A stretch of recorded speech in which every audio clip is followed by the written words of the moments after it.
For the first time since 2017, the Bengals bring home a win from Cleveland.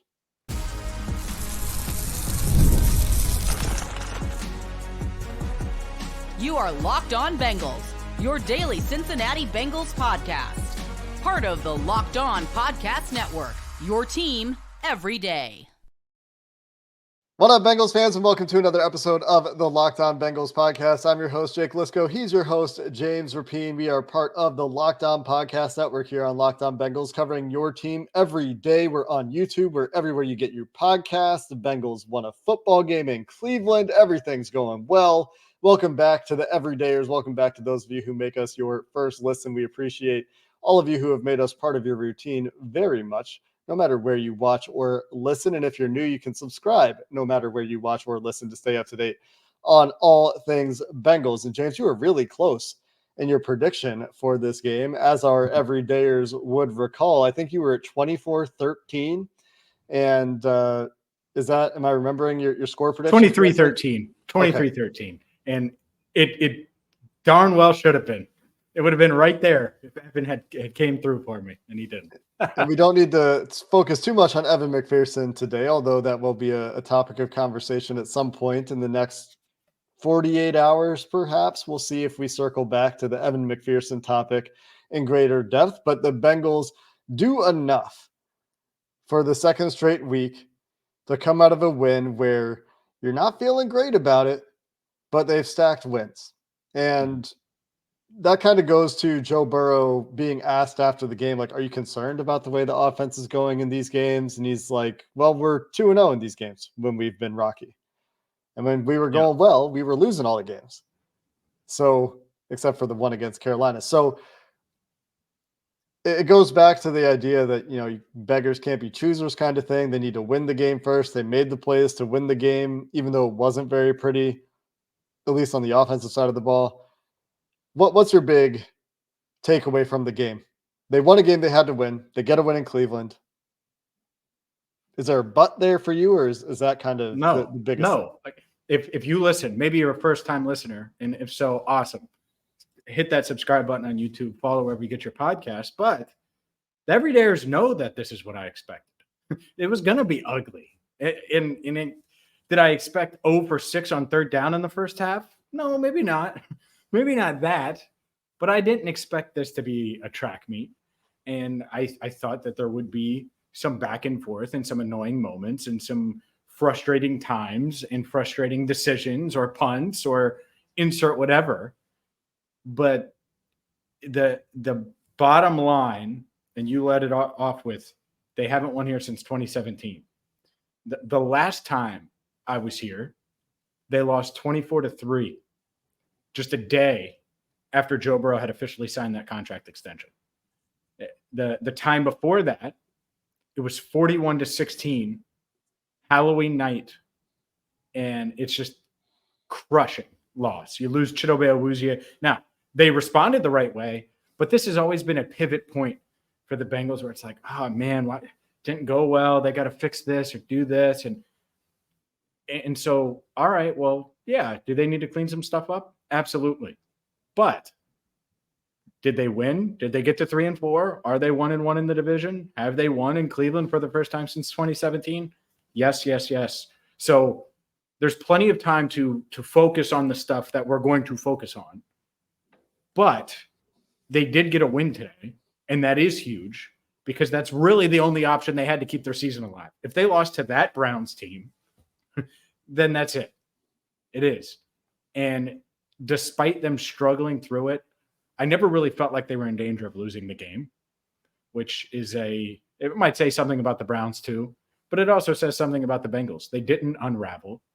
They kept their composure on offense. The defense stepped up and played pretty darn well, I would say, and they got a win. So I'm still encouraged by today, even though there's going to be plenty of ugly that we talk about. It's still a win. And a win is a win is a win, Jake. And I know you love that saying, so I'll say it again. A win is a win. Yeah, I don't know what the third is a win is for. I get a win is a win. I don't know what the third, because people say a win is a win is a win. I don't know what the third one is for. I don't know why we say it a third time, just for It's emphasis. because I don't know. if they win next week very ugly, it doesn't matter. It's still a win, and then it would be 3 in a row. Well, so you're coming to us from the future. The one moment in this game where I was feeling like things were touch and go. You said you were never really worried that the Bengals were going to lose this game. Was in and out of the half. The Browns Sure. go down and score 12 plays, 78 yards going into the half. The Bengals have an opportunity to put together a minute-long drive to try to get some points back. They don't. And that ends with an incomplete pass from Joe Burrow to T. Higgins on 3rd and 8. Maybe T. Higgins was held on that play. But either way, that is also the drive where they pick up the DPI flag on Jamar Chase, which is very clearly a DPI and a terrible decision. That's very. Well, did you see the official? Did you see the official that was the head official today, head referee? Yeah, we don't like to say his name. He Yeah. did his thing. The penalty balance actually did favor the Bengals overall, incidentally. But it was that series where the Browns go 12 plays, 78 yards into the half, and then come out of the half and get down to a 4th and 2 from the Bengals 35 before Dorian Thompson-Robinson throws incomplete when he's pressured on 4th and 2. It was that moment. And then the Bengals answer with a touchdown, an interception on the next drive, and a touchdown a drive later. They didn't score off the interception, which was frustrating. They go play 3 plays, 3 yards to the Cleveland 40, and then punt from the 40.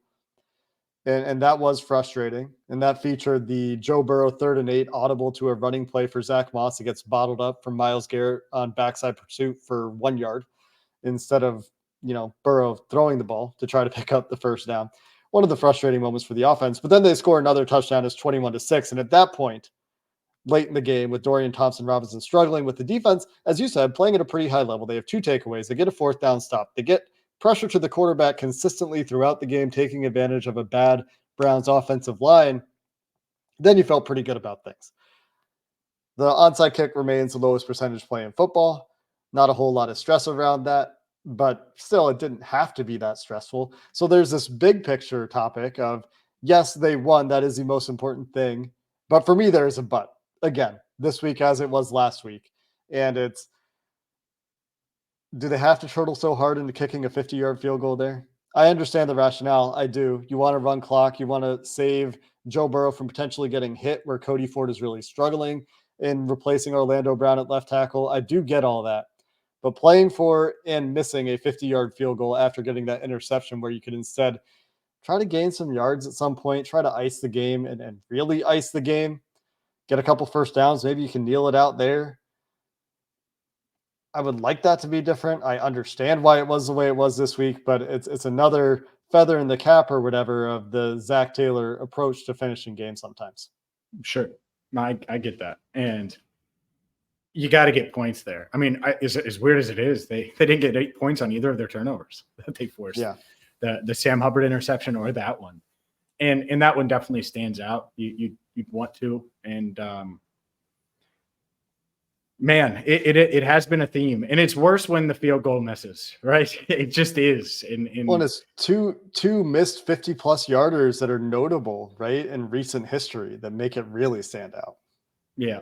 And at least with that one, I'm trying to think, what was it just 3 straight? It was 3 straight runs, I assume. Today? Yeah, on that one. Because the other one that was kind of wild to me, it was 3rd and 7 on the Hubbard. And they ran it after the Hubbard interception. And they ran it 3rd and 7. Myles Garrett comes backside and makes the play. And it's like, well, dang. And then they end up punting. Yeah. It's like, well, if you get 4 yards, you're probably attempting a field goal and trying to get points there. And so, yeah, I get that. And let's continue with this because I think there's more there. There's certainly a lot of different storylines. I have some injury updates that I don't think anyone else has or has put out there, at least with Orlando Brown Jr. So we can do all of that coming up next. This show is sponsored by BetterHelp. Halloween lets us have fun with what scares us, but sometimes fear isn't fun, and we have fears that don't involve zombies and ghosts and kids running around in costume on Halloween. Therapy is a great tool for facing those fears and finding ways to overcome them, because sometimes the scariest thing isn't just facing those fears in the first place, is actually facing those fears and holding ourselves back. And if you're thinking of starting therapy, no better place to try it than BetterHelp, which is entirely online, designed to be convenient, flexible, and suited to your schedule. Again, all you do is fill out a brief questionnaire to get started, and you'll be matched with a licensed therapist. And you can switch therapists at any time if that initial assignment isn't working out, for no additional charge. So if you're looking to face some fears, you're looking to try BetterHelp, you're looking to try therapy, you can give BetterHelp a try. You can visit betterhelp.com/lockedon today. You'll get 10% off your first month. That's BetterHelp, HELP.com/lockedon. Today's show is also brought to you by Hillsdale College. Our sponsor, Hillsdale College, is offering more than 40 free online courses. And with time being our most precious commodity, you don't want to waste it scrolling through the same mind-numbing content for hours and hours. You can spend it wisely to improve yourself. And that's why the 40 free online courses, well, you can take an introduction to free market economics, the great American story, A Land of Hope, the rise and fall of the Roman Republic. All of these self-paced courses are free. Plus, you can go deeper with readings, quizzes, discussions, or just enjoy the lectures. Right now, go to hillsdale.edu/lockedon to enroll. Again, that's hillsdale.edu/lockedon to enroll. There's no cost, and it's easy to get started. Hillsdale.edu/lockedon to register. Hillsdale.edu/lockedon. James, let's get to those injury updates you've got before we get too far away from the start of the show, because it was unexpected good news, at least as I interpreted what I heard. But you said you have something that I haven't seen, so I'm curious to hear. Yeah. Well, let's start with Orlando Brown Jr.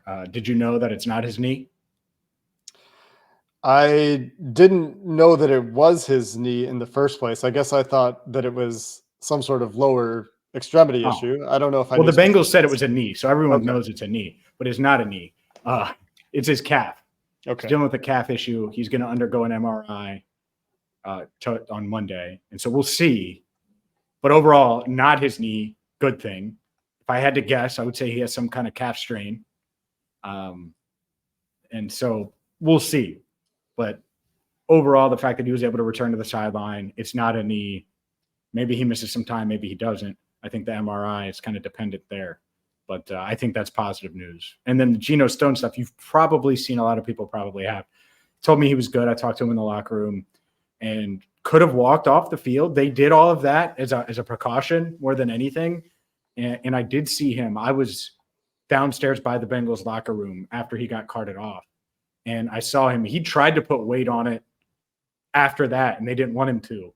But at the end of things, after undergoing, I assume, an x-ray, he was putting weight on it in the locker room, got dressed, was limping. But overall, I think bullet dodged with both of these guys from a super serious injury standpoint. It doesn't mean they won't miss some time. I think both guys could miss time. Again, we don't know yet. But I don't think that either one is super serious. I mean, with Geno, you thought he's season ending. Like I think a lot of people did in real time. And so it doesn't feel like that's the case. Looked like broken leg. Yeah. Looked like knee to shin, leg snapped, air cast. Like, you didn't necessarily see the leg snap, luckily, I guess because it didn't. But with the air cast, with the carting off the field, it looked extremely serious. So glad to hear both of those updates for those guys. I think both somewhat critical. I think that Geno Stone made a play in this game, right? Had an interception gift wrapped and delivered right to him, which is nice to see for him. But I do think that he was starting to play a little bit better. And maybe some of that is the offenses they've been playing against, but starting to settle into his role, I think, a little bit in this defense. Did you want to jump in there before I pivot to Orlando? Yeah, nice coverage on the trick play to Chubb, to Watson. Yeah. Geno got there, and even a perfect throw. I mean, it felt like it was a double team. It wasn't, but he got there in time. So I think that was a really nice play. But the Orlando one, he's a huge man, but it would be a huge, huge, huge, huge loss to not have him for any amount of time. Well, especially next week, but definitely any amount of time. I mean, it's not like the Raiders don't have a pass rush with Max Crosby, right? You want to have your best tackles out there for that game too. But the Eagles are notorious for investing in their defensive line and getting after the passer, and they've done that this year. You want to have Orlando Brown for that game. You ideally have Orlando Brown at that game at least like 95% health because he's been awesome this year, especially in pass protection. The Bengals' protection in this game, early in this game when he was in the game, was awesome. And they had other issues on offense at that point, but Orlando Brown was not that issue. When Cody Ford entered the game, it was a disaster, rep after rep after rep at left tackle. And I know Zach Taylor offered his praise for Cody Ford stepping up. And I know Myles Garrett is really good, and he's going to do that to most backup tackles in the NFL. But I do not believe that they can survive with Cody Ford at left tackle. I mean, maybe they can steal a game, and that might be what they're looking at. Hopefully it's not, but it was not good at left tackle when Cody Ford had to enter the game and play there. Even though they kind of managed it, right? They called the game around it. They scored some touchdowns with Cody Ford at tackle. They had Their a couple two touchdowns nice runs. were with Ford in. Yeah. And they found some plays there. This is a coaching staff that has dealt with calling around an inept offensive line in the past. But that is a situation that I would be looking quickly to rectify if I were this Bengals front office. Even if Orlando Brown can play this week, I would be looking to get better there just because of what we've seen from Cody Ford has not been up to the level that I would like to see for your backup tackle this year after the Trent Brown season ender. Yeah. And we'll see. We'll see what they do, what the vibes are there. Hopefully Orlando's okay. So we're like 16 minutes into the show and talked about fast start all week long, and YouTube comments made fun of me because, like, of course you want to start fast every week, but they started as fast as you can literally start. And we haven't touched on Charlie Jones yet. We probably should. Yeah, I mean, that's the bright spot of the game. I would say, I mean, the defense, of course, but to get that, your first kickoff touchdown, kickoff return for a touchdown since 2020, a 100-yarder, and breaking tackles to do it. Like he got caught and still was able to stay in bounds and find his way across the goal line. I thought that was just one heck of a return. And it really gave the offense, which was ugly in the first half, really, really ugly. It gave them a little leash, that a little comfort, or comfort's the wrong word, but a little wiggle room for sure to set the tone like that. So huge play by him. Bengals were plus 10 on special teams plays in the first 4 drives of the game, 2 drives for each team. The Browns missing a field goal, the Bengals taking the opening kickoff for a touchdown. They might not win the game without taking that opening kickoff for a touchdown. And your chances of winning a game when you score a touchdown in the first kickoff of the game are very high, as Jay Morrison has chronicled in the past when looking at some of Jay's stats. Which I'm sure you can find if you go search for them on Twitter. But massive play for Charlie Jones, who also had a nice punt return in this game. And the Bengals had a huge special teams edge early in this game, from pinning the Browns in bad field position to some nice returns to the Browns missing a field goal. But outside of that, in terms of scoring, in terms of offensive playmakers, we're talking about, I think, Joe Burrow's second worst game of the year, most likely. He did make a couple of plays, but I think he was better last week than this week. And I think that you'd have to go back to week 1 for a game that I think he played at anything close to this level. And you can win with this when you can set possessions on fire against a bad offense like the Browns. I do think that it will need to be better going forward. But the reason they were able to make the plays on offense is because Jamar Chase and T. Higgins are dudes, and Chase Brown ripped off a couple of nice plays. Zach Moss also should get credit for his catch and run when he was uncovered in the flat for 19 yards on their touchdown drive. But it was their skill players stepping up and helping to make plays when, for the most part, the offense was getting clamped. And this is a bit of a worrisome trend here. We're in a 3-game stretch where it was Shane Bowen last week with the Giants, who previously gave this offense and Burrow and Taylor issues with Tennessee. It was Schwartz this week, who's given the Bengals issues during his time in Cleveland. And next week is Vic Fangio in that Philadelphia Eagles defense. And Fangio, you have to go all the way back to 2021 when the Bengals played in Denver and were held to 15 points in another ugly game for the offense. And you need to see the offense do a little bit more. I know they're winning, and that's great. Need to see the offense do a little bit more and capitalize on these performances from the defense they've gotten the last couple of weeks. For sure. And that's going to have to start next week. I mean, because you're going up against a really good offense, high end offense, from a skill talent standpoint. Now, have they performed that way all year? No, but it's not like it's going to be the trio of quarterbacks you saw today, where the Browns make a wild decision by making Jameis Winston the emergency third quarterback. This whole game feels different. They don't do that. They did that for Watson's mental minds. I don't know. It was just a crazy decision before this game, and it obviously impacted it with Watson's injury. Let's hit on some more, some positives, some negatives. We will continue our conversation coming up next. Today's show is brought to you by FanDuel. FanDuel is America's #1 sports book, and you got to get the FanDuel right now, because it's Bengals, it's Eagles next week, and you can get a big return, like Chuck Sizzle style return with FanDuel. You get started right now by going to FanDuel.com, and when you place your first $5 bet, you'll get $200 in bonus bets guaranteed.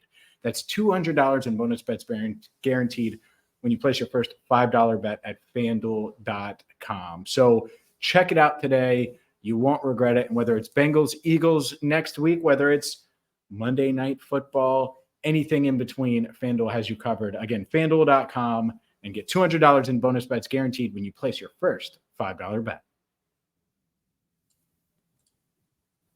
So while we would like to see the Cincinnati Bengals offense be a little bit more consistent, well, a lot more consistent than they've been in the last couple of games, and I do think there is a play calling issue. And when I say that, I'm saying that I think they are getting got too often with route concepts running into the teeth of zones. And you can go back to the first half when they're getting good protection and Joe Burrow's pulling the ball down for some examples of that. That's either Burrow not seeing it well, not getting what he's expecting, or it's receivers not getting open, or it's Taylor and Burrow putting them in a bad position. And you can certainly look at that 3rd and 8 audible to a run that we've talked about a couple of times in the show for an example of not getting to the right play at the right time. And I would put that one on Burrow. That is something that needs to be better going forward. But we've talked also about taking advantage of strong defensive performances. And the Bengals did get another one of those this week, led by Trey Hendrickson, of course, which PFF had him charted at 9 pressures in this game. He had 2 sacks and had the intentional grounding, which might as well have been a 3rd sack effectively. A monster game for Trey Hendrickson, feasting on a matchup that we expected him to. But overall, outside of a few blemishes, I think you have to be generally pleased with this Bengals defense today. They did benefit from some bad quarterback play, but you can only play the team that's across the field from you. And those guys made plays. You had the 2 turnovers. You had the turnover on downs. Overall, you have to be pleased with this defense. I mean, totally bottling up the run game for the Browns for one. The running backs averaging somewhere in the 2s per carry. Mm-hmm. So what stood out to you on the defensive side of the ball? Yeah, exactly that. It starts with making sure Nick Chubb can celebrate his return next week. And so you hold him to 2 yards a carry. He got the touchdown, but his long was 5 yards. You take that all day long. And just looking up and down this defense, Jermaine Pratt, 13 tackles and a quarterback hit. Logan Wilson, 10 tackles. Geno Stone, you mentioned him. Interception, of course, big. Pass defense, big. Also had 7 tackles. Mike Hilton, I thought, played really well, especially against the run. And the thing that from weeks 3 to 5, especially, that you weren't getting was anyone outside of Trey Hendrickson making quarterbacks uncomfortable. Well, Sam Hubbard has the interception. We remember that. Also had a sack. Sheldon Rankins, his first sack in a Bengals uniform. I think this defense is looking much more like the unit we expected. And that doesn't mean they're not going to give up points or they're not going to give up big plays. Like they are. But they're also going to make plays. And that's the element that we've seen is they need to go make plays, and they've done that the past couple of weeks, and they'll have to continue to do that. And if you do, and you're not having 15 missed tackles every week, and you're able to do those things, just the fundamental things, it'll go your way. Like with Sam Hubbard, it'll go your way. Miles Murphy in the red zone had a really nice play where he's dropping into coverage, and he did the seatbelt celebration after, I think it was David Njoku or whoever it was thrown to, but just pretty funny to see Miles Murphy do that. So I think this defense, the depth feels much better now that they have their guys that are healthy in the trenches. And we're seeing that they're playing much better. Yeah, I think that there obviously are some things to clean up. There always are. Much easier to do those, as we say, after a win. But overall, I think you need to be encouraged by the defensive line, primarily BJ Hill turning in another nice game. Sam Hubbard, you mentioned the interception, but was outside of the RP or the read option where Dorian Thompson Robinson takes it for an explosive carry. I thought he was pretty good overall. They still have a good rotation working with Sam Hubbard out there. BJ Hill and Trey Hendrickson still playing a ton, but they're rotating Sam Hubbard significantly more than they have in the past. And that's Miles Murphy getting a 34 snap workload. That's Joseph Osai getting a 30 snap workload, and those guys getting some pressure to the quarterback. The overall pressure rate on Browns quarterbacks in this game before garbage time, somewhere around 34-35%, which is a solid clip, and certainly had some game-wrecking stuff there, including several sacks that essentially ended drives. The Bengals getting off the field quite a lot in this game. But how about this for a stat? Not that I say this to disparage the defense, which I think was mostly good in this game, allowing just 4.4 yards per play. But if I had told you the Bengals were going to go 2 for 13 on third downs and the Browns were going to go 8 for 19 on third downs in this game before the game, would you have expected this outcome? Because that is one that really stands out to me as a weird stat in an otherwise clean game for the defense. Yeah, I think part of it is they just they racked up a few at the end. I think at one point, does that math track? Hold on. I thought at one point they were 3 of 14. Maybe I'm wrong on that. Because if they're 8 of 19, yeah, no. So that's what it was. They converted their 5 straight in the fourth quarter, probably when Jameis Winston came into the game, I bet 5 third downs or something like that. Or Jameis converted 4 in a row on his drive. Yeah. So there you go. So the numbers do, like, when you say it like that, I'd be like, nah, that's you're in trouble. But a lot of that was garbage time when they're up 2 scores, and it should have been 24 to 6 at that point. So at the same time, you don't want that to be the case. And I think it does reflect on the offense as much as anything.